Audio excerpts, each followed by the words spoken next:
నిషేధిత బెట్టింగ్ యాప్లకు ప్రచారం చేసిన వ్యవహారం యాంకర్లు, బుల్లితెర నటులు, సోషల్ మీడియా ఇన్ఫ్లుయెన్స్ల నుంచి సినీ ప్రముఖుల దాకా వెళ్ళింది.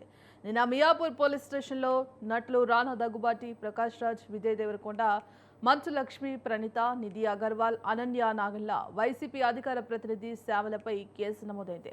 వీరితో పాటు బుల్లితెర నటులు, ఇన్ఫ్లుయెన్సర్లు శ్రీముఖి, వర్షిణి, సౌందరరాజన్, సిరి హనుమంతు, వసంత కృష్ణన్, శోభా శెట్టి, అమృత చౌదరి, నయని పావని, నేహా పఠాన్, పండు, పద్మావతి, ఇమ్రాన్ ఖాన్, విష్ణుప్రియ, హర్ష సాయి, బయ్యా సన్నీ యాదవ్, టేస్టీ తేజ, రీతు చౌదరి, బండారు సుప్రీత తదితరులు పేర్లను ఎఫ్ఐఆర్లో చేర్చారు.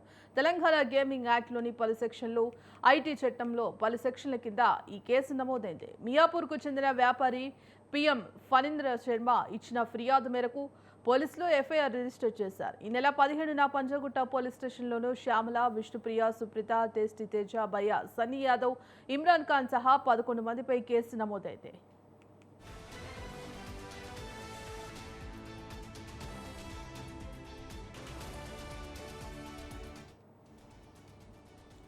యాంకర్లు విష్ణుప్రియ, రీతు చౌదరిలో నిన్న పంజగుట్ట పోలీస్ స్టేషన్లో పోలీసుల విచారణకు హాజరయ్యారు. విష్ణుప్రియను 10 గంటలు, రీతు చౌదరిని 5:30 గంటల పాటు పోలీసులు సుదీర్ఘంగా విచారించారు. మొత్తం 11 మందిపై కేసు నమోదు చేసి నోటీసులు జారీ చేయగా ఇప్పటి వరకు టేస్టీ తేజ, కానిస్టేబుల్ కిరణ్, విష్ణుప్రియ, రీతు చౌదరి మాత్రమే విచారణకు హాజరయ్యారు.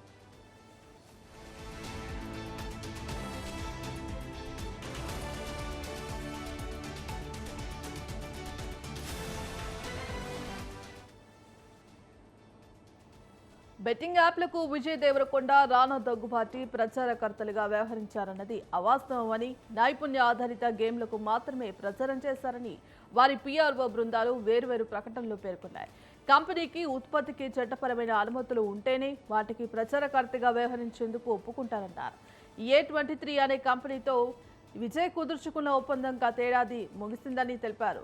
అలాగే ఒక కంపెనీతో రానా కుదుర్చుకున్న ఒప్పందం 2017లోనే పూర్తయిందని పేర్కొన్నారు.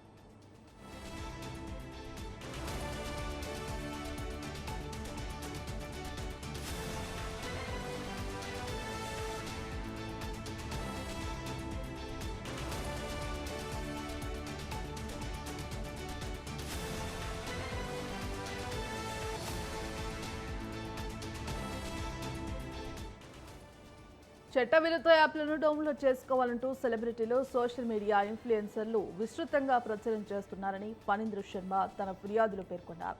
ఇందుకు వారు భారీగా కమిషన్, పారితోషికం తీసుకుంటున్నారని చెప్పారు. ఈ యాప్ల కారణంగా అప్పుల పాలై అనేక మంది ఆత్మహత్యలు చేసుకోగా చాలా కుటుంబాల్లో ఆర్థిక సంక్షోభం నెలకొందని చెప్పారు. ఒక దశలో తాను కూడా వీటి ప్రభావానికి గురయ్యాని, నా కుటుంబం హెచ్చరికతో ఆగిపోయారని తెలిపారు. బెట్టింగ్లకు ప్రోత్సహిస్తున్న వారందరిపై చర్యలు తీసుకోవాలని ఫణీంద్ర శర్మ తన ఫిర్యాదులు పేర్కొన్నారు.